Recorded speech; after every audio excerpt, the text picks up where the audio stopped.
أعوذ بالله من الشيطان الرجيم بسم الله الرحمن الرحيم إن الحمد لله والصلاة والسلام على رسول الله أما بعد কালকে তাফসীরের কি অবস্থা ভাই?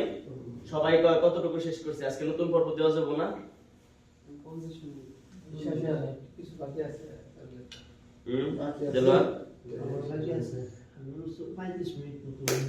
দেখেন অল্প সংক্ষিপ্ত ভাবে আমরা হাদিস তো পড়ব 20 থেকে সংক্ষিপ্ত ভাবে আজকে যে আয়াতগুলো পড়ছি ওই আয়াতগুলোর সংক্ষিপ্ত একটা বর্ণনা শুনি আমরা। যে আপনি আজকে যে আয়াতটা বললাম আদম আলাইহিস সালামের কাহিনী, তাই না? আদম আলাইহিস সালাম এবং হাওয়া আলাইহিস সালাম দুইজনকে আল্লাহ সুবহানাহু ওয়া তাআলা আদেশ দিয়েছিল কি? জান্নাতে তোমরা বসবাস করো। জান্নাত মানে বহু, মানে শাব্দিক অর্থ যদি ধরি আমরা, অনেক একটা বাগান যেখানে সমস্ত সুখের সমস্ত শান্তির নিয়ামত রাজি আল্লাহ সুবহানাহু ওয়া তাআলার আছে। আল্লাহ কইছে যে জেনে মন চাই হেনে যাও, যা মন চাই তাই খাও, শুধুমাত্র ওই গাছের নিকট যায়ও না, গাছের নিকট যায়ও না, লা তাকরাবু হাযিহি শাজারা, মানে ওইটার কাছেই যায়ও না, খাওয়া তো পরে কর কথা। তো তখন কি করছিল আদম শয়তান এসে ভিতরে ওয়াসওয়াসা দিতে থাকে এবং বলল, তখন শয়তান বলা শুরু করলো, তোমরা কি জানো ওই গাছের নিকট কিসের জন্য আল্লাহ সুবহানাহু ওয়া তাআলা তোমাদেরকে যাইতে মানা করছে? ওই গাছের নিকট গেলে, ওই গাছের ফল খাইলে তোমরা হয়তোবা দুইজনে ফেরেশতা হয়ে যাবে, অথবা জান্নাতে চিরস্থায়ী হয়ে যাবে। তোমাদের জন্য হয়তোবা এনে বাড়তি কিছু বলছে যে তোমাদেরকে কিন্তু দুনিয়ার জন্য সৃষ্টি করা হয়েছে, জান্নাতে রাখার জন্য না। তো এই জন্য কিন্তু আল্লাহ তোমাদের ওখানে যাইতে মানা করছে। আল্লাহ সুবহানাহু ওয়া তাআলা এখানে সব সুবিধা দিয়েছে, শুধুমাত্র একটা কন্ডিশন দিয়ে দিয়েছে, কি? ওই গাছের কাছে যাও, বাকি সবকিছু স্বাধীনতা দিয়ে দিয়েছে। তো এরূপ আমাদের দুনিয়ার বুকে দেখেন সব হালাল, খালি নির্দিষ্ট অল্প কিছু জিনিস কিন্তু হারাম। দেখেন খেয়াল করে, যা মন চাইতেছে তাই আমরা খাইতেছি না, শুধুমাত্র অল্প কিছু জিনিস কয়ে দিছে যে এই জিনিসগুলো হারাম, এইগুলা খাবো। পরে আদম শয়তান এসে কি করলো? বুজুর্গ লোকের রূপ নিয়ে এসে কইলো, এই যে কসম, কয়টা কসম দেখাইলাম? 4টে কসম একটা আয়াতে। অবশ্যই অবশ্যই অবশ্যই নিশ্চয়ই আমি তোমাদের উত্তম নসিহতকারী, ভালো উপদেশ দিই, আমি তোমাদের ভালো চাই, আমি কিন্তু আগে থেকে এখানে আছি, আমি জানি যে এইরকম করলে এরকম হইব। তখন ফল খাইলে পরে এটা তো অন্য কাহিনী। শয়তান ওখানে, জিন শয়তান তো মানুষের মতো না, ওরা তো চাইলে উপর পর্যন্ত যাইতে পারে। তো ওরা আল্লাহ সুবহানাহু ওয়া তাআলা হয়তো বা তার একটা প্রমোশন এমন ভাবে করে দিয়েছিল যে ফেরেশতা পর্যন্ত থাকতে পারতো, কারণ এত ভালো লোক ছিল আগে। একটা আদেশ অমান্য করার কারণে তো শয়তান হয়েছে, নাকি ইবলিস শয়তান হয়েছে। শুধুমাত্র আদম আলাইহিস সালামকে সিজদা করতে বলছে, একটা আদেশ, সিজদা তার ইবাদত না। তো কি বুঝলাম আমরা এখানে? যে শয়তান হাজারো কসম দিয়ে হেরে বলছে ওদের কাছে যাও, গেলে পারে তোমরা চিরস্থায়ী হতে পারবা। তো যখন ওই গাছের কাছে গেছে তখন কি হয়েছে? পোশাকগুলা জান্নাতি পোশাক খুলে পড়ে গেছে। এখানে কিন্তু আয়াতগুলো তাই বুঝলাম আমরা, পোশাক খুলে পড়লে পারে। তখন তারা যখন বুঝতে পারছে যে আমরা জুলুম করছি, তখন একটা ঘটনা বাংলাদেশে শুনছেন কিনা, যে তখন নাকি আমাদের রাসূল সাল্লাল্লাহু আলাইহি ওয়াসাল্লামের নাম ওখানে আসলে নামের উসিলায় দোয়া করছে, এরকম কিছু শুনছিলাম আমরা। হ্যাঁ, এরকম ঘটনা যাই হোক আছে, বাংলাদেশে বর্ণনা করে এটা। তো ওইটা না, এটা ভুল। সঠিক কোনটা? কোরআনে আমরা পড়ছি, 2য় পৃষ্ঠায় পড়ছো না? হ্যাঁ, কি পড়ছো? পরের পাতায় কি পড়ছো? কি দোয়া? রব্বানা যালামনা আনফুসানা ওয়া ইল্লাম তাগফির লানা ওয়া তারহামনা লাকুন্না মিনাল খাসিরিন। মানে তখন আল্লাহ সুবহানাহু ওয়া তাআলার কাছে বলল যে আল্লাহ, রব্বানা যালামনা, আমাদের উপরে আমরা জুলুম করছি, আনফুসানা, আমাদের নিজেদের উপর। তখন অতঃপর আমরা যদি কোনো ভুল করে ফেলাই, এই দোয়াটা বেশি বেশি পড়ব। হ্যাঁ, 20 নাম্বার হাদিস আমরা আজকে 20 নাম্বার হাদিস থেকে পড়ি। আবু মাসউদ উকবা ইবনু আমর আল আনসারী আল বদরি রাদিয়াল্লাহু আনহু বর্ণিত, তিনি বলেছেন রাসূলুল্লাহ সাল্লাল্লাহু আলাইহি ওয়াসাল্লাম বলেছেন, অতীতে নবীগণের কাছ থেকে মানুষ এক কথা জানতে পেরেছে যে যদি তোমার লজ্জা না থাকে তাহলে যা ইচ্ছা তাই করো। বুঝলাম কি আমরা? এটা হাদিসের মূল কথা হলো, যদি তোমার লজ্জা না থাকে তাহলে যা ইচ্ছা তাই করো। বলি দেখি আমরা কি বুঝলাম? যেমন চাই তাই করো। মনে আছে আমরা যে ইমানের 70টা শাখা প্রশাখা পড়ছিলাম, ওখানে আছে না আল হাইয়া হাইয়া, মানে কি লজ্জা ইমানের একটা অঙ্গ। তো লজ্জা যদি আমার থাকে, আমাদের থাকে, অনেক রকম গুনাহ থেকে অটোমেটিকলি বেঁচে থাকা যাবে। তো লজ্জা ইমানের অঙ্গ। দেখি লজ্জা না থাকলে যেমন চাই তাই করা যায়, আর লজ্জা থাকলে লজ্জাটা কোন মুখারে আগে লজ্জা করব আল্লাহ সুবহানাহু ওয়া তাআলা। আল্লাহ সুবহানাহু ওয়া তাআলা আমাদের দেখতাছে, আমি তার সামনে কেমনে দাঁড়াবো? এই চোখ দিয়ে আমি এত পাপ করি, আমি আল্লাহর সামনে কেমনে দাঁড়াবো? এই চোখ নিয়ে, এই চোখ দিয়ে আমি আল্লাহরে কেমনে দেখবো? আমি এত অন্যায়, এত কিছু, এত গুনাহ, এত কিছু করতেছি, আমি আল্লাহর সামনে কোন মুখে দাঁড়াবো? আমরা এমনিও দেখো সাধারণ একটা অন্যায় করার পরে আপন মানুষের সামনে দাঁড়াইতে পারি না, মানে একেবারে মাথাটা হেট হয়ে যায় না, মাথা দেহ এমনি করে খারাপ। ছাত্র অন্যায় করছে, ক্লাসে স্যারে কইছে যে তুমি এই কাজটা করছো কে? স্যারে কখন স্যারের দিকে মুখের দিকে তাকাই বের হয় না ছাত্ররা, যখন যারা আমরা ছাত্র ছিলাম না এমনি খারাপ থাকে। কে লেগা? লজ্জা, যে এটা তো আমি অন্যায় করে ফেলাইছি, আমার উস্তাদের সামনে আমি কেমনে মাথা উঁচা করে খারাই। তো আমরা আল্লাহ সুবহানাহু ওয়া তাআলার সামনে কেমনে দাঁড়াবো? এই যে গুনাহ, এত পাপ। তো এজন্য বলা হইতাছে এখানে যে পূর্ববর্তী নবীগণ থেকে জানতে পারছে যে লজ্জা না থাকলে যেমন চাই তাই করো। 21 নম্বর হাদিস, আবু আমরা বলা হয় সুফিয়ান ইবনে আব্দুল্লাহ বর্ণনা করেছেন, আমি বললাম, হে আল্লাহর রাসূল, আমাকে ইসলাম সম্পর্কে এমন কিছু বলে দিন যেন আপনাকে ব্যতীত আর কারো কাছে জিজ্ঞাসা করার প্রয়োজন না হয়। তিনি বললেন, আমি আল্লাহর প্রতি ঈমান এনেছি, তারপর এর উপর দৃঢ় থাকবো। ছোট্ট কথা। একজন এসে বলছে, ইয়া রাসূলুল্লাহ, আমাকে এমন একটা উপদেশ দেন বা ইসলাম সম্পর্কে বলেন যাতে আমার পরবর্তীতে আর কারো কাছে না যাওয়া লাগে, না জিজ্ঞাসা করা লাগে। রাসূল সাল্লাল্লাহু আলাইহি ওয়াসাল্লাম দুইটা কথা বলছে, ছোট্ট একটা লাইন, আর কারো কাছে জিজ্ঞাসা লাগবে না। তার কি লাইন দুইটা? কি বলো, আমি আল্লাহর প্রতি ঈমান আনছি। এই ঈমান কথার ভিতরে কিন্তু সব। আমরা কিন্তু এই যে এই দাসগুলো শুরুই করলাম কিন্তু ঈমান দিয়ে, মনে আছে যে আল্লাহর প্রতি ঈমান। এই ঈমান আনলে পারেই বাকি সবগুলা শুরু। ওই যে একটা উদাহরণ দিছিলাম, 5টা শূন্যতে 1 লাখ হইলে পারে শুরুতে যে এক কাইটা দিলে শূন্য কয়টা? 5টা। দাম আছে, কোনো মূল্য আছে? মূল্য নাই। মূল্যটা কিসে থাকবে? ঈমান। তো রাসূল বলেছিলাম এখানে উপদেশ কি দিল? ঈমান আনো। এরপরে এর উপরে দৃঢ় থাকো। এর উপরে দৃঢ় থাকো মানে কি? ঈমান আনার পরে যে কাজগুলো আমার উপরে ফরজ হইলো, ওই কাজগুলা কি করতে হবে? কইরা যাইতে হইব। ওই কাজগুলা বাদ দেওয়ার সুযোগ নাই। আমি যদি দাবি করি আমি মুমিন, তাহলে আমার কাজকর্মে প্রমাণ করব, আমার কাজেই প্রমাণ হইব আমি মুমিন।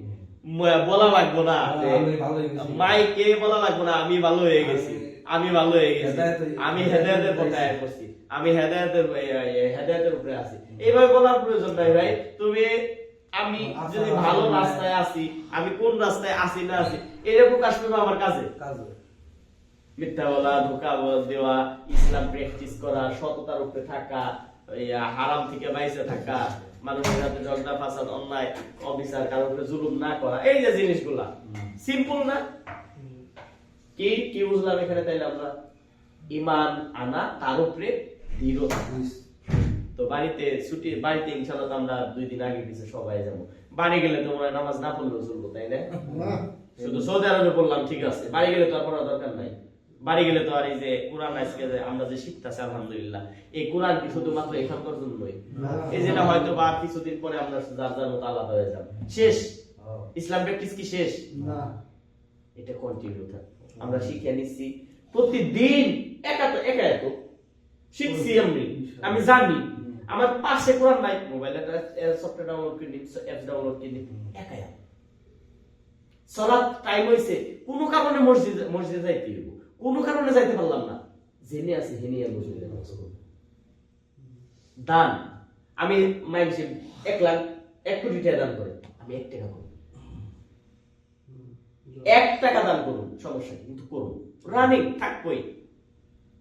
আস্তাগফিরুল্লাহ, যখন তখন মন চাইছে কাম করতেছি, সুবহানাল্লাহি ওয়া বিহামদিহি, সুবহানাল্লাহিল আযীম, সুবহানাল্লাহ, আলহামদুলিল্লাহ, আল্লাহু আকবার। এই ওলো লাগে গিলা করতে, ওযু লাগে নামাজ পড়লে কিন্তু কি একটা প্রস্তুতি না, ওযু করো তারপরে অনেক প্রস্তুতি নিয়ে ই করা লাগে, কিন্তু এই তাসবিহগুলা কোনো প্রস্তুতি লাগে না। দেখি এগুলা কোন হাত থেকে বুঝলাম আমরা? রাসূল সাল্লাল্লাহু আলাইহি ওয়াসাল্লামের ছোট্ট হাদিস, ঈমান আনো তার উপরে দৃঢ় থাকো, তার উপরে স্থির থাক, মানে কন্টিনিউ। তো আমাদের জান্নাতের রাস্তা কি? এটা কন্টিনিউ প্রসেস, মানে একদম এই রাস্তায় থাকলে লাগেই থাকতে হবে। সেটা আমরা সৌদি আরবে এখন শিখতাছি, আর বাংলাদেশে ইনশাআল্লাহ প্র্যাকটিস। যখন আমরা শেখার সুযোগ পাব না, শেখার সুযোগ সবসময় আছে। আমি সবসময় একটা কথা বলি না, আমার মোবাইল এখন টিচার, আমার মোবাইল এখন উস্তাদ। বাংলাদেশে মক্কা মদিনায় খুতবা হইতাছে, আমি এনে বসে শুনতাছি। এর যে এই নিয়মে এই নিয়ামতের মানে জবাবদিহিতা আছে আল্লাহ, মানে আর কোন ই আছে? আর কি চাই আমরা? আর একটা সিস্টেম হইতে পারে যে পড়ালেখা গ্লাসে গুলায় শরবতের মতো দিব, যে নিগিলা খাও। এই একটা সুযোগ যদি কোনোদিন আসে, তাইলে হয়তো বা হইতে পারে যে ট্যাবলেট ফার্মেসিতে কিনবা, গুলাই রেগে এলেন, মানে এটা হলো হাদিসের ট্যাবলেট, এটা কোরআনের ট্যাবলেট, গুলাই হেনে খায়া হলাম। এর চেয়ে বড় সুবিধা মাত্র এটাই আছে। এটা কি সম্ভব? জ্ঞান অর্জনের বিষয়। আর জ্ঞান অর্জনের জন্য এখন উস্তাদের মানে এই উস্তাদের কাছে গেলে তো কোনো সন্দেহ নাই, তার সামনে বসে জ্ঞান অর্জন করা। কিন্তু যে চাইতে পারতেছি না, আমাদের সামনে মোবাইল, আর মোবাইল এই যে প্রতিদিন কমসে কম তো আমরা বুঝতে তো পারতাছি, শয়তানের হয়তো বা ধোকায় পড়ে আমরা পারতাছি না ওইভাবে, আমরা যেইভাবে চাইতাছি ওইভাবে পারতাছি না, কিন্তু বুঝতে তো পারতাছি যে আসলে সব অনেক কিছুই সম্ভব নাকি। তো ইনশাআল্লাহ আমরা ঈমান আনছি, ঈমানের উপরে দৃঢ় থাকুন, সেটা সৌদি আরবে থাকি আর বাংলাদেশে থাকি। বাংলাদেশে ছুটিতে যায় কেউ মানে এরকম যাতে না হয় যে আমরা নামাজ আলসির কারণে বা শয়তানের ধোকায় পড়ে বন্ধু বান্ধব আড্ডায় পড়ে নামাজ মারতেছি। এই কথাটা এই জন্য বললাম, আমাদের এখান থেকে যারা ছুটিতে যায়, এখানকার নামাজিরা বাংলাদেশে যায় হেরে শয়তানের গোলামি করে, বাংলাদেশে যায় নামাজ তারা পড়ে না, এমন অনেক কিছু শুনি, এই জন্য বললাম। তো 21 নম্বর হাদিসে আমরা বুঝলাম এইটাই, ঠিক আছে। 22 নম্বর হাদিস, আবু আব্দুল্লাহ জাবের ইবনে আব্দুল্লাহ আল আনসারী রাদিয়াল্লাহু আনহুমা হতে বর্ণিত হয়েছে, এক ব্যক্তি রাসূলুল্লাহ সাল্লাল্লাহু আলাইহি ওয়াসাল্লামকে জিজ্ঞেস করলেন, মূল কথা এখান থেকে, আপনি কি মনে করেন যদি আমি ফরজ নামাজ আদায় করি, রমজানের রোজা রাখি, হালালকে হালাল বলে হারামকে হারাম বলে ঘোষণা করি, আর এর বেশি কিছু না করি, তাহলে কি জান্নাতে প্রবেশ করতে পারবো? রাসূল সাল্লাল্লাহু আলাইহি ওয়াসাল্লাম কি বললেন? হ্যাঁ, অবশ্যই। এখানে কি বলছে? কি কথাগুলা কি দেখেন, এক নম্বরে শুধু ফরজ নামাজ, নফল নামাজ পড়তে পারি নাই আমি, বা পড়ি না আমি, শুধু ফরজ পড়ি। 2 নম্বরে রমজানের সিয়াম রাখি, কিন্তু অন্য কোন মাসে নফল রোজা রাখার সুযোগ নাই। নফল রোজা অনেক আছে না, এর আগে বলছি না, আজকে নতুন পর্ব যাইবো, ঠিক আছে, হজ এবং যাকাতের, ওই যে ফান্ডামেন্টাল ইসলাম করছে, ওই ক্লাসটা দেখেন আজকে আমাদের ওই ক্লাস একটা নতুন ক্লাস আছে। আর কি রমজানের রোজা রাখা, হালালকে হালাল বলা, হারামকে হারাম বলে ঘোষণা করা, মানে হালাল হারাম ঘোষণা করা, আর এর বেশি কিছু না করি, তাহলে কি আমি জান্নাতে প্রবেশ করতে পারবো? রাসূল সাল্লাল্লাহু আলাইহি ওয়াসাল্লাম কি বললেন? হ্যাঁ। এর সাথে আরো জিকির, এগুলোর সাথেই সব সম্পর্কিত। হারাম কি? যাকাত না দেওয়া হারাম, হজ সামর্থ্য আছে না করা হারাম, আরো যেসব বিধান আছে ইসলামের, এখানে এক কথার ভিতরে সব। হারাম রে হারাম বইলে, হালাল রে হালাল বইলে আমি মাইনা দিলাম। আর কি? ফরজ নামাজটা পড়লাম খালি, নফল করতে পারলাম না। আমাদের কি সুযোগ আছে এরকম যে শুধু ফরজ পড়ার? কারণ অনেক অন্য হাদিস আমরা পাইছি না, শুনছি না যে আল্লাহ সুবহানাহু ওয়া তাআলা যখন ফরজ নামাজের ঘাটতিগুলো যখন হইব, তখন নফল নামাজ দিয়ে পূরণ করব। আচ্ছা, আমার বয়স আলহামদুলিল্লাহ 35, আমার পিছনে নামাজ বাইরে যায় না, আমাদের এর নিচে আমরা বসা আছি, আমার মনে হয় আমাদের সবারই নামাজ বাইরে গেছে। আমরা হয়তো বুঝতাম না, জানতাম না, কিন্তু এখন ওই ঘাটতিটা কেমনে পূরণ হইব যদি আমরা নফল ছেড়ে দেব? এখন বেশি বেশি কি করতে হইব? নফল নামাজ পড়ে আল্লাহ সুবহানাহু ওয়া তাআলা যখন দেখবো ওর ফরজের ঘাটতিটা আছে, তখন নফল থেকে নিয়ে আসবো, নিয়ে এসে ওইটা পূরণ করে দিব। আর কি বলা হয়েছে? রমজানের সিয়াম রাখা।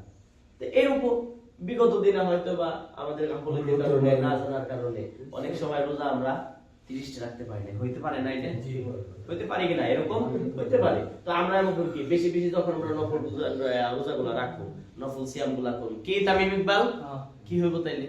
নফল সিয়াম ঘাটতি পূরণ হইব নাকি? তো বেশি বেশি নফল আমাদের জন্য করা উচিত। কিন্তু তখন তো তারা অন্যরকম ছিল, সবে মাত্র ইসলামে আইছে ওই সাহাবী ইসলামে হবায় আইছে, আগের তো সব এমনিই হ্যাঁ পাকসা, হ্যাঁ এমনি তো ফটফটা। রাসূল সাল্লাল্লাহু আলাইহি ওয়াসাল্লাম বলছে অমুসলিম থেকে কোনো ব্যক্তি যখন ইসলাম কবুল করে তখন তার অবস্থাটা কি হয়? একদম সদ্য ভূমিষ্ঠ শিশু, যে মায়ের পেটে জন্মাইছে, তার পুণ্যও নাই, মানে কোনো গুনাহও নাই, পাপ এবং সওয়াব কোনটাই নাই, ফটফটা। এমন হ্যাঁ যা করবো ওইটাই তার খাতায় কি হইব? সওয়াব। আমাদের কি অবস্থা আছে? আমাদের বিগত দিনের এই বিষয় নিয়ে আল্লাহ সুবহানাহু ওয়া তাআলার কাছে আমরা মাপ চাই যে আল্লাহ যদি এই বিষয় নিয়ে আমাদের প্রশ্ন করে, তাই তো আমাদের পাপ পাওয়ার কোনো সুযোগ আছে। এইজন্য আমাদের বেশি বেশি নফল সিয়াম এটাও করতে হবে। আর এখানে আরেকটা কথা বলা হয়েছে, হালাল হারাম এটা বাইসা চলা লাগবে। জান্নাতে প্রবেশের কথা যখন বলা হয়েছে তখন রাসূল সাল্লাল্লাহু আলাইহি ওয়াসাল্লাম বলছে কি, অবশ্যই জান্নাতে প্রবেশ করতে পারবা। কি বুঝলাম হাদিসটা থেকে আমরা? ফরজের ভিতরে কোনো গাফলতি করার সুযোগ নাই। আর আমাদের গুনার কারণে, এই ঘাটতির কারণে বেশি বেশি নফল পড়ে আল্লাহ সুবহানাহু ওয়া তাআলার কাছে বলা, ক্ষমা চাওয়া, তার কাছে ফিরত আসা। বুঝতে পারছি? 23 নাম্বার হাদিস, এটাই শেষ হাদিস। আবু মালিক আল হারিস ইবনে হাশিম আল আশআরী রাদিয়াল্লাহু তাআলা আনহু হতে বর্ণিত হয়েছে, রাসূলুল্লাহ সাল্লাল্লাহু আলাইহি ওয়াসাল্লাম বলেছেন, পবিত্রতা ঈমানের অর্ধেক। এটা বলা হয় অর্ধেক। আলহামদুলিল্লাহ, সমস্ত প্রশংসা একমাত্র আল্লাহর জন্য।